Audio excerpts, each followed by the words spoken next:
The bond between a mother and a child is one of the strongest in the world. The love of a mother is the purest form of love. A child's first friend is the mother. What happens when the mother only refuses to love the child? What happens when the only person the child has in the world doesn't care about her? This is the story of one such child, Aria. Aria was a 6-year-old girl who had never been to school or even had been taught anything. She couldn't even count for more than 10 nor read the time. It wasn't her fault though. Life had been hard on her since the moment she was born. Aria was sitting and drawing pictures on the dirt when the doorbell chimed.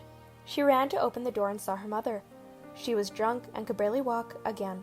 The woman pushed Aria aside, and another man entered the house. She was with another man again. Aria's smile faded as she fell to the ground as her mother ran inside and puked all over the wooden floor. A 6-year-old cleaning isn't normal, but for her she had done it several times already. While Aria tried to get a tumbler of water with her tiny hands, the mother and a strange man got inside the room. Aria had seen all these before, but couldn't help but cry while she tried to clean the disgusting liquid spilled all over the ground. Aria's mother, Sarah, had given birth to her when she was just 17. She hadn't even known who the father was. Sarah worked in a strip club, which didn't do really well. The times when she even had some money, she spent it all on drinks and her boyfriends. There were times when she was too drunk and they didn't have enough money for food. Her mom would show all the frustration on Aria. Aria would cry and go to sleep every day. The neighbors pitied the child and sometimes fed her, yet didn't report it. The next morning, Aria was sleeping in one of the corners of the old dirty house. She felt something strange, like a hand on her private part. She immediately opened her eyes and saw an eerie smile. The man was trying to touch her, and even a 6-year-old. She realized it wasn't right. She screamed, and her mother came out asking what her problem was. Little Aria went crying to her mother and told her what the scary-looking uncle had done to her. The man came and told the mother that the child was lying. And why would he look at her when he had Sarah? This brought a smile to her mother's face. Aria tried to cry and convince her mom, but she got slapped instead. She kept crying, telling that the man was bad, only to be slapped again. The man grinned, and they went back inside. The next morning, Sarah went out and came back with a chocolate. Aria's face beamed since it was the first time her mother gave her anything. Sarah promised to take her out, and they got into an old car along with the man from before. Although Aria didn't like him, she was more than happy to go anywhere with her mother. They drove for long, and Aria could see trees on both sides. There were no signs of people. Her mother gave her a packet of chips and asked her to wait, though Aria insisted that she would come along. Sarah asked to wait like a good girl if she loved mommy. The child patiently waited for her. An hour passed, then 2 and 3. There were no signs of her mother. She waited the whole night in the freezing cold, and the next morning she realized her mother had abandoned her for good. She tried to walk searching for people. She walked for 2 days, and when she woke up, she was in a hospital. When she opened her eyes, there was a kind-looking woman. The woman looked shocked after asking her name and her mother's name. The woman started crying. She told Aria that she was her mother's friend from school, and it was her who had named her Aria, meaning precious, as Aria had the most precious smile when she was born. Sarah didn't want to give birth to the child, but she was far ahead in her pregnancy to get the child aborted. The woman, Julie, had tried to guide her mother many times and had failed.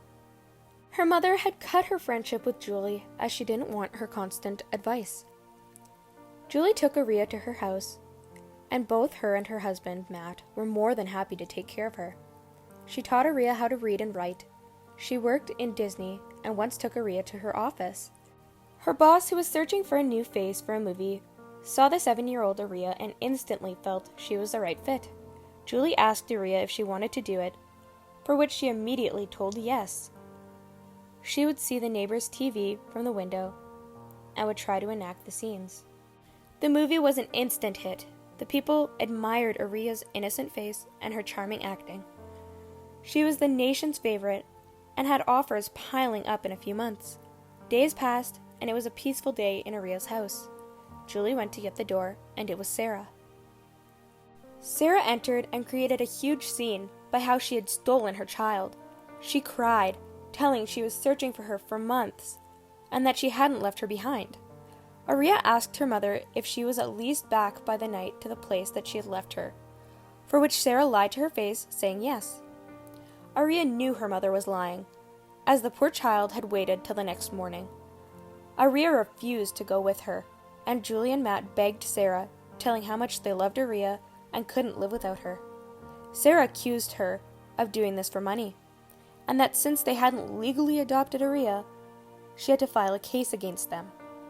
Aria begged her mother, telling she was finally happy, and if she loved her, she asked her to let her stay. Sarah refused. Julie asked Sarah for a few days' time, while offering $1,000 and told that she would be sent back with her.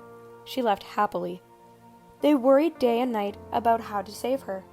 Aria had an interview with a channel, which Julie told she would cancel with everything going on, but Aria insisted she wanted to do it. On the day of the interview, Aria, even though she was an 8-year-old, realized what she had to do. She spoke about how she had been harassed, abused, and abandoned, and she still loves her mother a lot. But she would not go back with her, and she was forced. The interview had become viral, and the NCCA filed a case against her mother. Julie and her husband became Aria's actual parents, and she finally got the life she deserved. Sarah was sent to prison to pay for her mistakes, and even the man who had harassed Aria. Everyone deserves to be happy. Like a boomerang, karma will always come back. A child doesn't ask to be born, but once someone gives birth to a child, it is their responsibility. Sarah received the punishment for hurting a harmless soul and being greedy for something which wasn't hers. The girl, who was only seen sorrow her whole life, was now happy with a perfect life, doing what she loved most.